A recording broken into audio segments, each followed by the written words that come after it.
Sorry for the break occurred in between. See here, we were discussing about ammonia molecule, isn't it? The geometry of ammonia molecule, it is pyramidal, NH3, then one lone pair of electrons. So the geometry, it is a pyramidal geometry. So what happens is that this NH bond, it has got both the nitrogen as well as the hydrogen atom has got some electronegativity difference. And also due to this pyramidal geometry, what happens is that the net dipole moment, there will be a net dipole moment. That means they will not be get cancelling by each other, isn't it? But in the case of BH3 molecules, it is a trigonal planar geometry. The dipole moment of one BH bond, it will be cancelled by the other BH bond. But here that is not the case. This NH bond has got a dipole moment and it will not be cancelled by each other. So it will be having a net dipole moment of 1.49 dBi units. Then the next is we have to go through the CH3Cl molecule and also the geometry, it is tetrahedral molecule. See here, the CH bond has got a particular amount of dipole moment. Likewise, CCl bond is also having, and also the dipole moment of CH bond, it is not equal to the dipole moment of CCl bond. That means there will be a net dipole moment, or the dipole moment will not be equal to 0. Then again, two more examples are there. For example, methane molecule and carbon tetrachloride. See, methane molecule and carbon tetrachloride has got a tetrahedral geometry. Okay, tetrahedral geometry means it will be like the CH4 molecule, CH4. Then the geometry, it will be like this tetrahedral geometry. And also, see here, the dipole moment of one CH bond, it will be cancelled by the dipole moment of other. So what happens? The dipole moment will be 0 for these two. That is for methane as well as carbon tetrachloride molecule. Okay. So that is another example. So you have to go through all these examples. CO2, CS2, since it has got a linear geometry, the dipole moment is 0. BH3, it has got a trigonal planar geometry. Then CH4 and CCl4 has got a tetrahedral geometry. For these molecules, the dipole moment is 0. Okay, for CH4 and also for CCl4. In the case of ammonia, it has got a pyramidal geometry. Dipole moment is 1.49. CH3Cl also has a tetrahedral geometry, but the dipole moment will not be equal to 0. Okay. So next comes the solvation energy. So here solvation energy means it is the energy released for the separation of ions from a crystal. Okay, solvation energy, for example, this is a crystal, sodium chloride crystal, and it will be dissolving in water. Okay, so while dissolving, what happens? This crystal, from the crystal, the ions should be dissoluted, isn't it, in water. So while during that particular dissolution, some energy will be released, and the energy released for the separation of ions, it is called as the solvation energy. Okay, solvation energy, the energy released for the separation of ions from the crystal. Okay, see, already I had taken the video, but it was not recorded. So once again I am telling all these things again. Okay,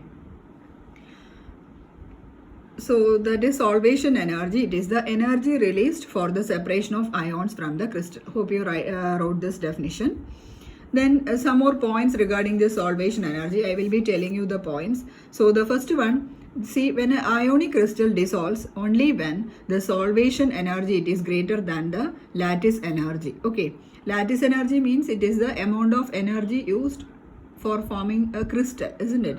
So when the solvation energy exceeds this lattice energy, what happens? The ionic crystal will be dissolving in a suitable solvent. Okay, when the lattice energy, it is less than this solvation energy, or when the solvation energy exceeds the lattice energy, that is, the ions should be separated or should be parted from its lattice.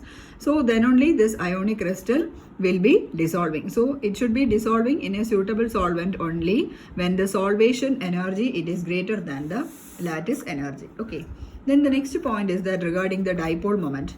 So you see, as dipole moment increases, dipole moment means it is the separation of equal and opposite charges by a particular distance, isn't it? So if the dipole moment is greater, so it is a product of charge and distance. So what happens is that as distance increases, and also if the attractive force between the two ions is greater, what happens? Dipole moment will also be greater, isn't it? So if the force of attraction is greater, what happens? Greater solvation energy is required for the molecule to be dissolved in that particular solvent. Clear? So if the attractive force between the ions is stronger, what happens? The dipole moment will also be greater, and as a result, greater solvation energy is required by the by that particular crystal. Okay, for dissolve. Then the next point, it is regarding the dielectric constant. Okay, see, dielectric constant also increases when the attractive force between the ion decreases. Okay, when the attractive force between the ion decreases, this dielectric constant increases. That is another point regarding this solvation. Okay, as dielectric constant here, it should be of the medium. Dielectric constant of the medium increases, the attractive force between the ions decreases. Okay, this is the next point. Then we can see how a solvent or how a crystal gets dissoluted or gets into the solution. Okay, so normally we can see for a good solvent, the two characteristic features are they should be having high dipole moment. Okay, good solvents should have high dipole moment, and also it should have high dielectric constant. Okay, these are the two characteristic features of a good solvent. So normally we are using a solvent water, isn't it? We are dissolving all the crystals, almost all the crystals in our lab in using water, isn't it? Water is a very good solvent. So it has got a very high dielectric constant as well as a dipole moment.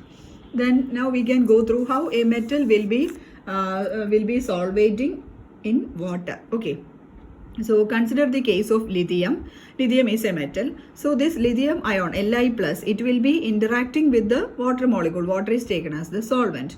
So lithium will be interacting with the water molecule. See, water molecule, it has got a tetrahedral geometry, isn't it? Sorry, it has got a V-shaped geometry. So V-shaped geometry. So here this lithium will be interacting with the water molecules present there. See, LiOH2, then again LiOH2, another water molecule, then again another water molecule, again another water molecule, isn't it? So lithium will be interacting with these water molecules and it will be forming a primary hydration sphere. See, what I am drawing now, it is the primary hydration sphere. Okay, so this is the primary hydration sphere of this solution. Okay, so this lithium, the metal ion, will be interacting with the water molecule and it will be forming a bond with the water molecule, and it will be a very strong interaction with this water molecule to form a primary hydration sphere. Okay, so this is the primary hydration sphere. Again, in the primary hydration sphere, we have got this OH. I will be drawing this once more if needed. See, lithium, this is the metal ion. This will be interacting with the water molecule. Water molecule, it is OH2, isn't it? Oxygen. Then again, it will be having OH2. This is the water molecule, H2. Then again, H2. Okay. So thus lithium will be forming a primary hydration sphere by interacting with the water molecule. This is the primary hydration sphere.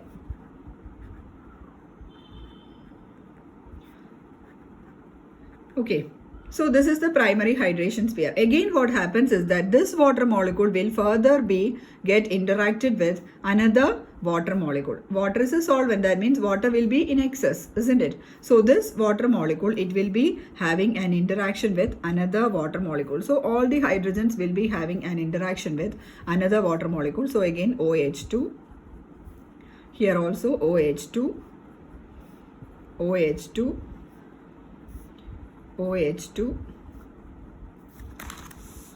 again OH2, again OH2. Okay, so likewise this water molecule, it will be interacting with the metal ion. See, this forms another sphere, isn't it? This forms another sphere. So this sphere we can call it as the secondary hydration sphere. Secondary hydration sphere.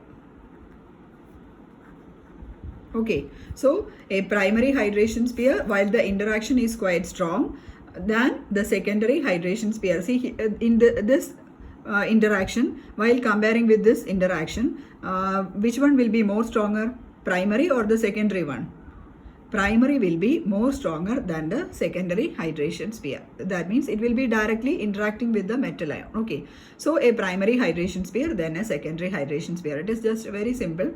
And also again this water molecule, it will be having interaction with another water molecule. Okay, likewise this interaction will be going on. Okay, so for a water-water interaction, if you are considering a water-water interaction, it will be weak while comparing with the secondary hydration sphere. Okay, further weak while comparing with the primary hydration sphere. So the strong interaction is there in the primary hydration sphere, then somewhat least in the secondary hydration sphere. So as it goes on, what happens? The interaction, the force will be weaker as we are moving on through this. Okay, from primary, secondary, tertiary, like that.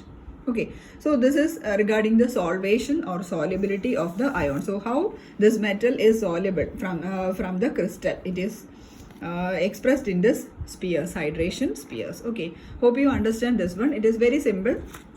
Just draw the metal ion, then the interactions with the water molecule. Okay, hope you are clear. You have to draw this diagram also. Okay, then we can go through the other points. Then the next one, this dissolution of a crystal, it can be explained in terms of the Born-Haber cycle. Okay, or the energy changes in the dissolution of a crystal can be explained in terms of the Born-Haber cycle. So consider a crystal M plus X minus. Okay, this is a crystal, and this crystal, it will be ionizing into the gaseous state as M plus X minus, the two ions. Again, lattice energy will be released, and again this M plus and X minus, it will be undergoing solvation, or in water it will be undergoing solvation to form M plus and X minus, that is the solvated ions. Okay, so again this crystal, by using the enthalpy of solution, it will be solvated as M plus and X minus. So this is a Born-Haber cycle showing the energy changes involved in the dissolution of a crystal. Okay, so here U0 means it is the lattice energy, delta H solvation, it is the enthalpy of solvation or the solvation energy. Then delta H solution, it is the enthalpy of solution. And also a relation connecting these three will be equal, and is delta H solution will be equal to delta H solvation minus this lattice energy. Okay, delta H solution is equal to delta H solvation minus this lattice energy. Then again this delta H solution, it can be positive or negative. It can have a positive value or a negative value. Then another relation connecting the solvation energy, lattice energy and ionic radii is that the solvation energy and lattice energy, it will be inversely proportional to the ionic radii. Okay, solvation energy and lattice energy, it will be inversely proportional to the ionic radii. Ionic radii means it is the distance from the center of the atom to the outermost shell or the valence shell. This gives the ionic radii of that particular atom or element, whatever it be. So this ionic radii represents the size of an atom, isn't it? So what happens is that as size increases, the lattice energy decreases. That means the solubility increases with increase in the size of the ion. So as size increases, the solubility increases. It is easy to be soluble while the size is increasing. Okay. So in your textbook, one example is given: lithium fluoride, lithium chloride, lithium bromide and lithium iodide. See, the metal is the same, isn't it? In all the cases, lithium is the metal. Then the anionic part, that is fluorine, chlorine, bromine, iodine, isn't it? Down the group, fluorine, chlorine, bromine, iodine. So down the group, what happens? The size of the atom or the size of the element increases, isn't it? Fluorine is the smallest element and iodine is the largest one while comparing in this group. Okay. So here lithium fluoride, so we can neglect this positive part or the metal part. So fluorine, chlorine, bromine, iodine. So down the group what happens or along this row what happens, the size of the ion increases, and hence we can say that as size of the ion increases the solubility increases. Okay, so that is one case. As size increases the solubility of the ion increases. Again, one more example is there. If one of the ions is big, okay, if one of the ions is big, the solubility increases. Solubility increases with as size decreases. Okay, solubility increases as size decreases. For example,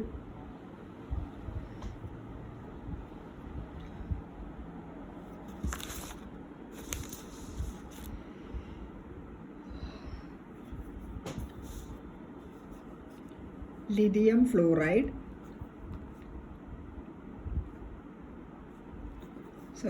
cesium iodide, then cesium bromide, then cesium chloride, then cesium fluoride. Okay, see here this cesium, it is having the highest size, isn't it? Cesium is having the highest size. Then while comparing these entire compounds, we can say that the solubility increases as size decreases. So here iodine, then bromine lesser size, then chlorine further smaller size, then fluorine again smaller size. So here the solubility it will be in this order. Okay, cesium iodide less soluble than cesium bromide, than cesium chloride, than cesium fluoride. Okay, so here the order will be reversed since one of the ion it is having a bigger size. Cesium, it is the biggest one in that group, isn't it?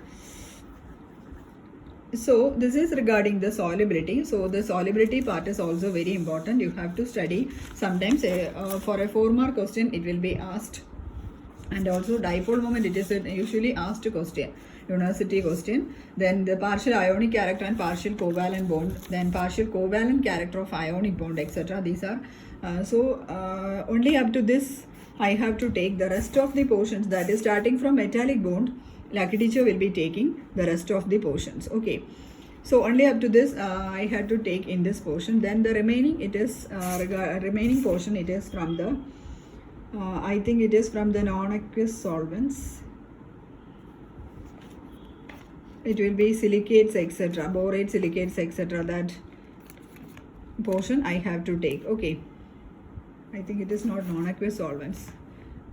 So borate, silicates, the structure, etc. you have to study. That portion is remaining again. Okay, so with respect to this chemical bonding in this chapter, I have to take only this much portion. So please go through it, and if any doubts are there, you please call me. Okay, thank you.